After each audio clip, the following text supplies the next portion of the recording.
Ibu kota. Pagi ini, Iwan seperti biasa bangun pagi-pagi buta untuk mempersiapkan dagangannya. Di saat Lastri masih tidur dengan nyenyak, ia sudah terlebih dahulu bangun dan memulai aktivitasnya sendirian. Awalnya tidak ada yang aneh, Iwan juga tidak punya firasat apapun yang membuat hatinya harus merasa resah. Namun saat Iwan melewati jendela kamar Alena untuk mengambil gerobak bakso yang ia parkirkan di dekat situ, ia sangat kaget karena melihat jendela kamar Alena yang tidak tertutup dengan rapat. Tidak biasanya Alena bersikap ceroboh dengan membiarkan jendela kamarnya terbuka begitu saja. Maka dari itu, Iwan yang curiga pun langsung memeriksa kondisi anaknya tersebut dengan membuka jendela kamar di depannya tanpa ragu-ragu. Tapi, apa yang Iwan dapatkan nyatanya tidak sesuai dengan harapannya. Alena! Iwan terdiam begitu saja saat sadar bahwa kamar Alena kosong. Ya, sangat kosong dan sepi. Bahkan Alena tidak ada di dalam kamar itu ketika dirinya melihat ke dalam. Terbesit tanya di pikiran Iwan tentang keberadaan Alena. Ia bahkan langsung masuk kembali ke dalam rumah lalu membangunkan Lastri sang istri yang masih saja tertidur pulas. Iwan mengguncang-guncangkan tubuh Lastri dengan cukup keras hingga Lastri berdecak kesal saat mendapat perlakuan seperti itu. Akhirnya, sambil mengucek-ngucek matanya, Lastri pun berusaha untuk bangun dan meladeni Iwan meskipun dalam hatinya ia sangat kesal karena Iwan mengganggu tidurnya. Ada apa? Tanya Lastri dengan nada ketus. Alena tidak ada di kamarnya, jawab Iwan dengan seruan yang memekakan telinga. Dia menghilang, Lastri. Apa kamu sudah gila? Omong kosong macam apa yang kamu bicarakan barusan? Lastri melotot kaget. Ia akhirnya benar-benar melepaskan dirinya dari rasa kantuk dengan turun dari ranjang. Ayo ikut aku. Kamu harus melihatnya sendiri, kata Iwan dengan raut wajah serius. Awas ya kalau kamu mengerjaiku. Aku tidak akan memaafkanmu begitu saja dalam waktu dekat, ancam Lastri yang tetap saja mengekor di belakang Iwan. Bukannya merespons, Iwan malah diam saja sambil terus berjalan keluar menuju ke bagian jendela Alena. Ia tahu bahwa jendela itu adalah satu-satunya akses jalan masuk keluar ke kamar Alena karena ia melihat pintunya terkunci dari dalam.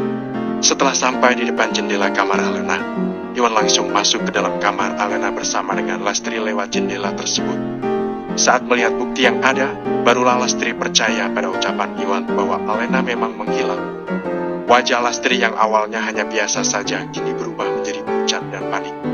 Ia tidak menyangka jika hal seperti ini akan terjadi. Dan kalau sudah begini, apa yang bisa ia lakukan saat ia harus menghadapi Pak Beni calon menantu? Sial! Lemarinya kosong, Iwan. Pakik Lastri saat ia baru saja membuka lemari Alena yang sudah kosong melompong. Dia melarikan diri. Kenapa kamu berpikir seperti itu? Alena adalah anak yang baik. Mana mungkin dia melarikan diri dan membuat kita sebagai orang tuanya merasa kesusahan? Iwan menghela napas, nyatanya merasa ragu pada ucapannya sendiri. Kamu tidak perlu bersikap naif seperti itu, Iwan. Semua buktinya sudah jelas menunjukkan bahwa dia melarikan diri karena tidak setuju pada perkataan kita. Dia tidak ingin dinikahkan dengan Pak Beni. Simpul Lastri. Tangannya mengepal sangat kuat. Anak pungut itu membuat emosiku meluap-luap dengan mudah. Kita harus mencarinya sebelum Pak Beni menyadari hal ini. Cepat, Iwan! Di saat Lastri sibuk mengoceh tentang Alena, Iwan sendiri malah menemukan secari kertas yang ternyata adalah surat yang ditinggalkan oleh Alena di atas meja belajarnya. Ia meraih surat itu dan mulai membacanya. Kira-kira isi suratnya seperti ini. Maafkan aku, Ayah, Ibu. Aku memutuskan untuk pergi dari rumah karena aku tidak ingin jika jalan hidupku dikendalikan dan membuatku menerima sesuatu yang tidak aku sukai. Untuk itu, tolong maafkan aku yang egois ini dan bahkan pergi mencari jalan hidupku sendiri tanpa seizin kalian. Ayah dan ibu tidak perlu mencariku karena aku tidak akan mau kembali lagi hidup bersama kalian. Tolong jangan pikiran tentang balas budi yang harus aku lakukan kepada kalian. Karena aku tidak pernah melupakan hal itu. Aku pasti akan membalas budi atas semua kebaikan kalian, tetapi tentunya dengan caraku sendiri. Untuk itu, terima kasih banyak atas semua kebaikan ayah dan ibu yang selama ini kalian berikan kepadaku. Dan sampai jumpa lagi. Alena. Bukankah ini keterlaluan?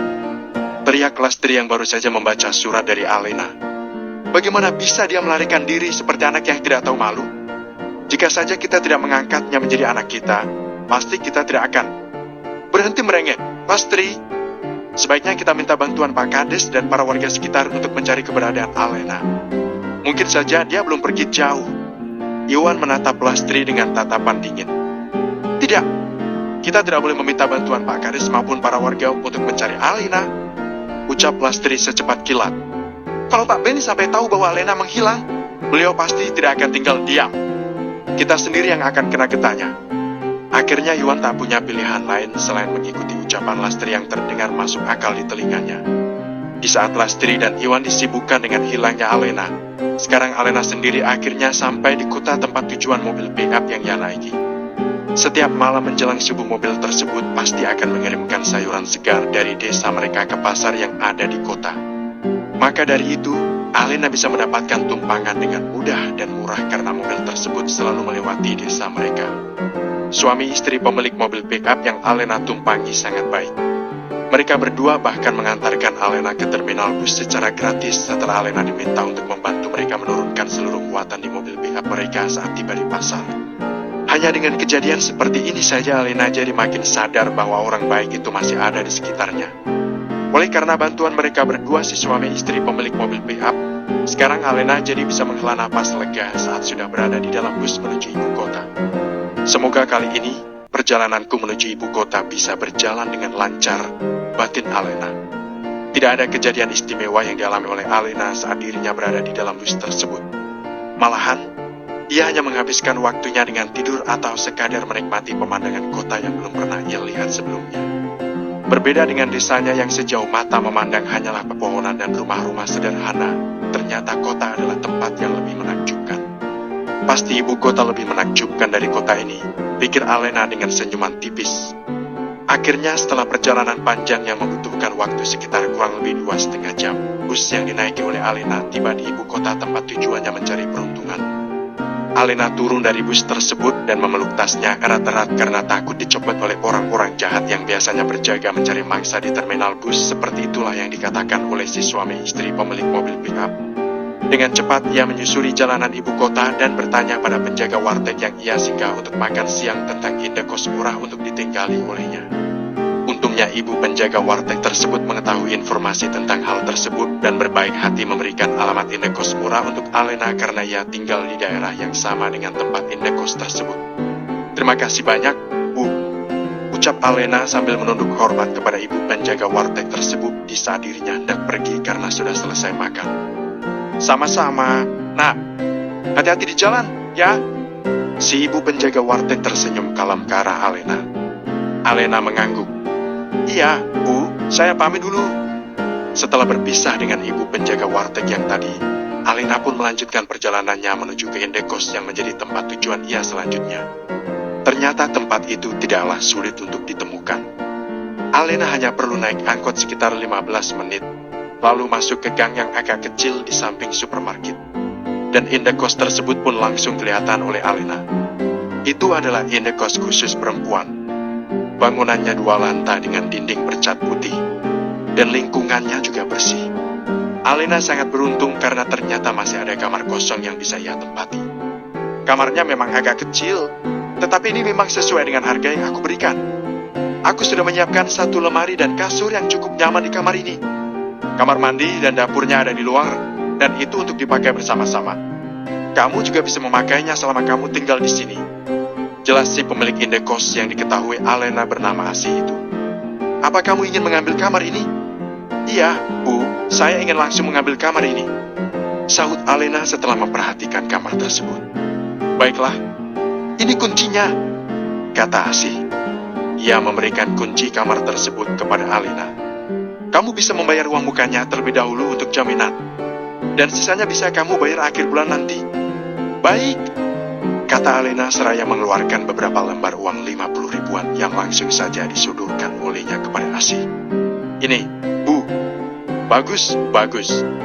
Semoga kamu betah ya di sini. Oh, ya. Jangan lupa kalau kos ini punya jam malam. Tepat jam 10, gerbang kos ini akan langsung ditutup olehku. Tidak ada negosiasi apapun.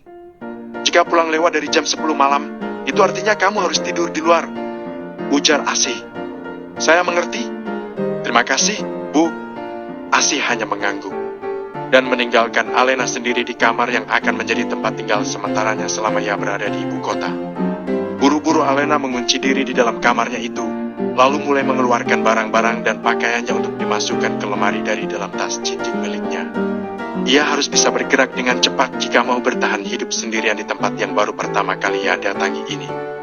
Setelah berbenah, aku akan langsung berkeliling di sekitar sini untuk mencari pekerjaan, pikir Alena dalam hati. Alena tersenyum saat melihat pakaian dan barang-barangnya sudah tertata rapi di tempat yang ia mau. Saat ini, ia tidak punya jam untuk mengetahui sudah berapa lama waktu terlewat. Namun yang jelas, ia yakin bahwa sekarang sudah hampir sore hari.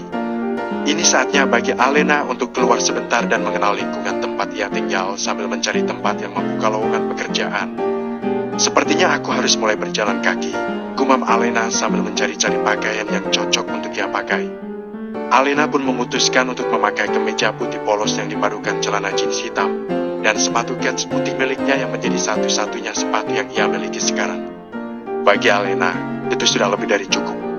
Ya, bukankah itu lebih baik daripada tidak memiliki satu pun sepatu sama sekali? Alena tidak merasa sedih akan hal itu dan tetap bersyukur dengan apa yang ia miliki sekarang. Di saat Alena keluar dari kamarnya, ia malah bertemu dengan perempuan asing yang memakai tank top hitam dan celana jeans pendek yang bahkan terlalu pendek di mata Alena. Perempuan itu baru saja keluar dari dalam kamar 207 di sebelah kamar Alena yang merupakan kamar 206, dan di tangannya terdapat sebatang rokok yang masih belum dinyalakan olehnya. Hal itu agak mengganggu Alena. "Lo anak baru?" tanya perempuan itu kepada Alena tanpa basa-basi.